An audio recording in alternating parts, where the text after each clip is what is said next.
Bible कहती है बुरी संगति में क्षमता होती है कि वह अच्छे चरित्र को भ्रष्ट कर सकती है। यह मायने नहीं रखता कि आप कौन हैं। इस वचन पर टिके रहो। बुरी संगति को बनाए मत रखो। सुनो, बुरी संगति सिर्फ गलत दोस्त रखने तक सीमित नहीं है। संगति एक प्रभाव डालने वाली प्रणाली है।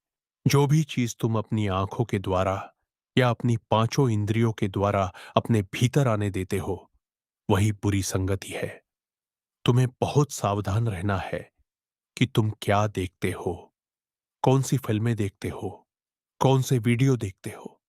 क्या तुमने कभी खुद से पूछा है आजकल इतनी सारी लड़कियां क्यों नग्न दिखाई देती हैं? आज की कई लड़कियां, ऐसा लगता है जैसे वे इंसान ही नहीं रही। इंटरनेट पर तुम्हें इतनी खूबसूरत लड़कियां दिखती हैं, नग्न, अपना शरीर खुला रखते हुए, अपनी निजी चीजें दिखाते हुए, हर तरह की हरकतें करते हुए। ये सामान्य इंसान नहीं है, ये रोबोट जैसी है। लेकिन तुम्हें पता नहीं चलता क्योंकि वे बिल्कुल आम इंसानों जैसी दिखती हैं। और उनमें से कुछ तो दुष्टात्माओं से ग्रस्त भी है। हां, कुछ सचमुच दुष्टात्मा ग्रस्त होती है। उन्हें पता भी नहीं होता कि वे क्या कर रही हैं। दुष्टात्माएं उन्हें पकड़ लेती हैं। उसे वासना की आत्मा कहा जाता है। जब वासना की आत्मा किसी लड़की या युवक को पकड़ती है, तो वह आत्मा उस लड़की को मजबूर करती है कि वह अपना शरीर उघाड़े। उसे कामुक नृत्यों में चालाक बना देती है ताकि वह पुरुषों या स्त्रियों पर वासना का जादू डाल सके। वे एक तरह से आत्मिक जादू फैलाने का माध्यम बन जाते हैं। और देखो, वासना की दुष्टात्माएं, विकृति की दुष्टात्माएं, अनैतिकता की दुष्टात्माएं इन महिलाओं के कामुक लुक से खुद को जोड़ लेती है। जब तुम ऐसी चीजें देखते हो, ऐसे वीडियो, ऐसे क्लिप्स, और तुम अपनी नजर की रखवाली नहीं करते, तो वह वासना की आत्मा उस दृश्य से उठकर तुम्हारे मन के अंदर आ जाती है। और जैसे ही वह तस्वीर तुम्हारी आंखों से गायब होती है, वासना तुम्हारे भीतर प्रवेश कर चुकी होती है। फिर तुम वासना से संघर्ष शुरू कर देते हो और धीरे धीरे वह तुम्हें ऐसे काम की तरफ धकेलती है जो तुम्हारे मंदिर, तुम्हारे शरीर को भ्रष्ट कर देता है। आध्यात्मिक जीवन एक युद्ध है। आत्मा में कैसे युद्ध करना है, मन में कैसे युद्ध करना है, पांचों इंद्रियों पांच में कैसे युद्ध करना है, यह सब जानना पड़ता है। क्योंकि अगर तुम सिर्फ आत्मा में युद्ध करते हो पर अपने पांचों इंद्रियों को परमेश्वर के वचन से बांधकर नहीं रखते, तुम्हारे पांचों इंद्रियों में कोई अनुशासन नहीं है, तो फिर भ्रष्ट करने वाली आत्माएं, वासना, पाप, आंखों की वासना, शरीर की वासना, जीवन का अभिमान अपना जहर तुम्हारे मन में भर देंगी। बुरी संगति शैतान की प्रभुता के अधीन एक प्रभाव डालने वाली प्रणाली है। आज तुम जिस चीज से संघर्ष कर रहे हो, वह लंबे समय से तुम्हें खिलाई जा रही थी। तुमने उसे आने दिया, उसे बढ़ने दिया, और वह आज वही बन गई जो तुम झेल रहे हो। मैं लोगों से कहता हूं, जो चीज तुमने धीरे धीरे विकसित की, चाहे जानकर या अनजाने में, जब तक वह एक गढ़, स्ट्रांग होल्ड नहीं बन गई, उसे गिराने के लिए भी उसी अवधि का आध्यात्मिक अनुशासन लगता है। तुम्हारी समस्या यह है कि तुम सोचते हो, मैं इसे एक रात में हरा दूंगा, क्योंकि तुम्हें यह झूठ सिखाया गया है कि पवित्र आत्मा इसे तुरंत तोड़ देगा।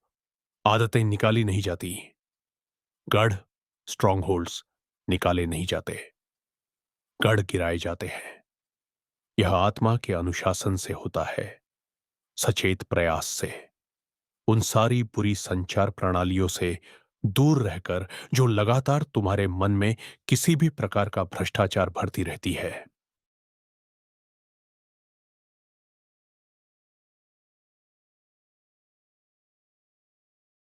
सबसे प्रभावी प्रार्थना, दुनिया की सबसे सूखी प्रार्थना होती है। यीशु सारी रात प्रार्थना करते थे। वे रात की प्रार्थनाओं के लिए जाने जाते थे। यहां तक कि जिस दिन वे धोखा दिए गए, उस रात भी वे प्रार्थना कर रहे थे। वो लौटे और बोले, जागो, प्रार्थना करो। दूसरी बार आए तो कहा, जागो और प्रार्थना करो। वे चलते हुए बोले, प्रार्थना का समय सोने का समय नहीं होता। शैतान मौका ढूंढता है। वे थके हुए थे। उन्होंने पूरा दिन काम किया था, स्वाभाविक रूप से थके। लेकिन यीशु ने कहा, अपने शरीर की कमजोरी को नजरअंदाज करो, उठो। सबसे मीठा समय प्रार्थना का वह है जब प्रार्थना में तुम्हें पवित्र आत्मा की कोई अनुभूति नहीं होती, क्योंकि तुम लोगों ने पवित्र आत्मा को बस एक फीलिंग तक सीमित कर दिया है। जब मैं प्रार्थना करता था, मुझे कुछ महसूस नहीं होता था। जब मैं प्रार्थना में बढ़ रहा था, तब भी कुछ महसूस नहीं होता था। मैंने बस समय तय कर दिया और कहा, मैं खुद को अनुशासन दूंगा और करता रहूंगा। सबसे प्रभावी प्रार्थना, दुनिया की सबसे सूखी प्रार्थना है, सबसे मजबूत प्रार्थना। देखो, जिसमें तुम्हें पवित्र आत्मा की फीलिंग्स आती है, वो प्रार्थना भरोसेमंद नहीं होती, क्योंकि एक समय आएगा जब वे फीलिंग्स चली जाएंगी, सब सूख जाएगा, ताकि तुम एक सचेत, जागरूक, इच्छा आधारित प्रार्थना तक पहुंचो। यहीं सैनिक तैयार होते हैं, यहीं दिग्गज खड़े होते हैं।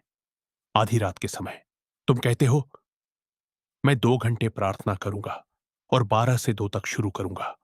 तुम अपना अलार्म लगाते हो, तुम अभी भी शरीर में हो। हाँ, शायद 1 घंटे तक। घड़ी देखते हो, अभी सिर्फ 30 मिनट हुए।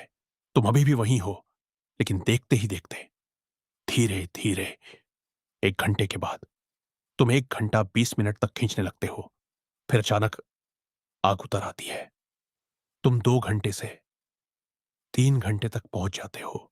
इसे कम से कम हफ्ते में 2 बार करो, चाहे तुम एक कामकाजी मां हो, कुछ भी हो। मैं नहीं कहता सोमवार से शनिवार तक प्रार्थना करो। कम से कम 2 दिन तय करो स्ट्रेच करने के लिए। और कम से कम हफ्ते में 2 बार तुम्हें उपवास भी करना चाहिए। उपवास को 12 बजे तक खींचो। यदि तुम दवाई पर नहीं हो और स्वास्थ्य ठीक है, तुम उपवास को स्ट्रेच करो। अगर तुम इसे 7 दिन अभ्यास कर लो, तुम्हारी आध्यात्मिक रैंकिंग बढ़ जाएगी। हाँ, यही कारण है कि मैं कैंसर को देखकर कह सकता हूं, ऐसा नहीं कि मैं किसी से बेहतर हूं। हमने कुछ सिद्धांतों पर बहुत लंबे समय तक टिके रहे हैं। हम कुछ चीजों पर टिके रहे हैं।